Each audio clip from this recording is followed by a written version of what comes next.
को एनडीए से उनको सांसदीय का टिकट मिल जाए या उनका टिकट कंफर्म हो जाए, इस पर थोड़ा संशय बरकरार है। माफ कीजिएगा, जेडीयू के एक विधायक हैं, नाम लेना ठीक नहीं होगा, लोग समझ जाएंगे, अभी डिस्क्लोज बाद में करेंगे। उनको लेकर तमाम चिराग पासवान से भी मिलते रहे हैं, भारतीय जनता पार्टी के संपर्क में भी हैं, राजनीतिक पृष्ठभूमि से आते हैं और उनका टिकट माना जा रहा है। खगड़िया से हर हाल में वो चुनाव लड़ना चाहते हैं। तो इस मुलाकात का कोई बहुत असर होने वाला नहीं है। वीणा देवी को न चिराग टिकट देने जा रहे हैं और जो जानकारी है पशुपति पारस की पार्टी से भी उनको टिकट नहीं मिलने जा रहा है।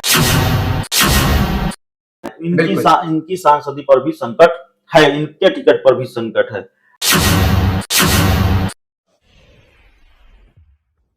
नमस्कार। 2024 लोकसभा चुनाव 2024 में होगा कि नहीं होगा, इस पर अभी संशय बरकरार है। कहा जा रहा है कि लोकसभा चुनाव विधानसभा चुनाव दोनों एक साथ हो सकते हैं, लेकिन राजनीतिक दलों के अंदर जो पेच फंसा हुआ है उसको लेकर के हम बात करेंगे।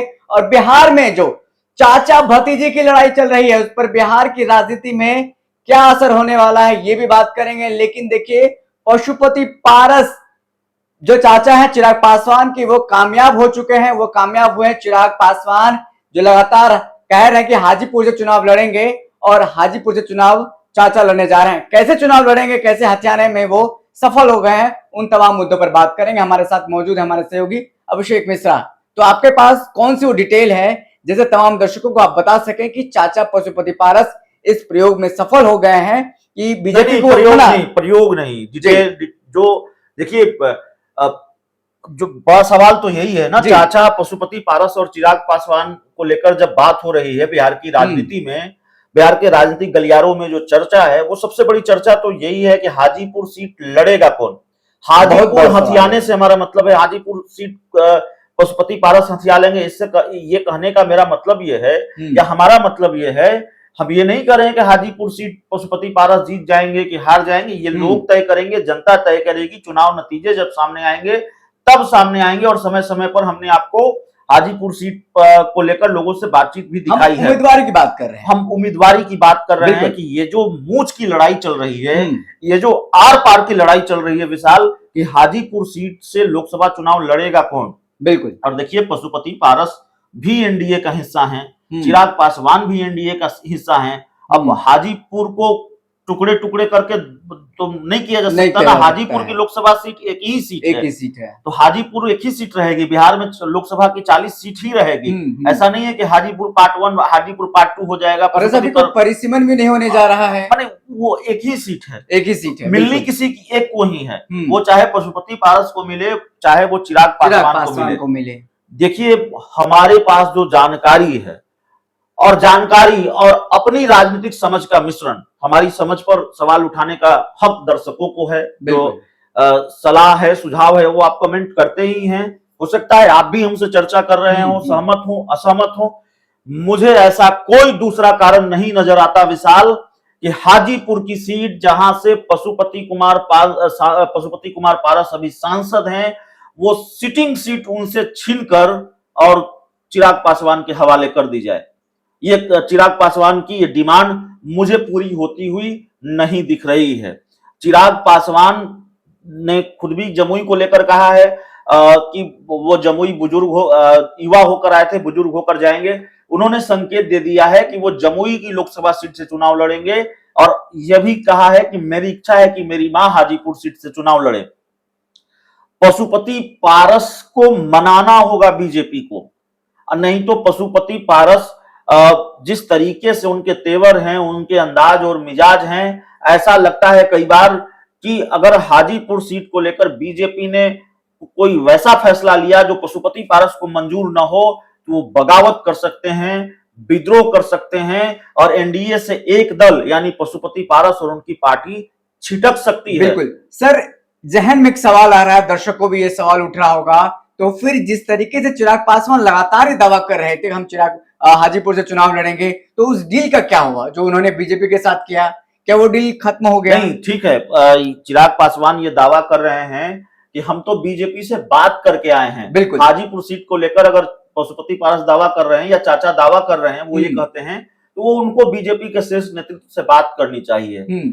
देखिए जो तेवर हैं, जिस तरह से डंके की चोट पर पशुपति पारस ये कह रहे हैं कि दुनिया की कोई ताकत मुझे हाजीपुर से लड़ने से नहीं रोक सकती।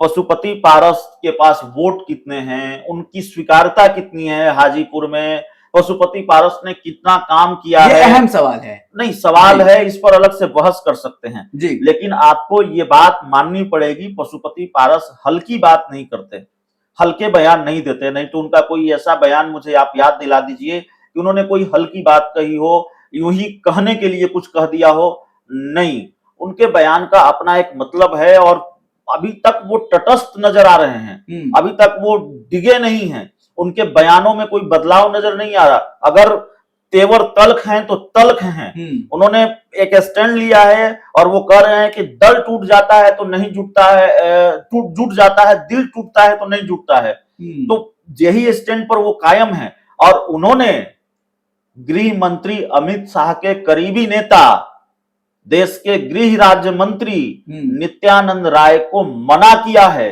उनके ऑफर को ठुकराया है। पशुपति पारस ने ये बात मुझे बताई है जी, इंटरव्यू है, और उन्होंने कहा है कि हमारे पास ये ऑफर लेकर पशुपति पारस आए थे, माफ कीजिएगा नित्यानंद राय थे, लेकिन हमने साफ मना कर दिया।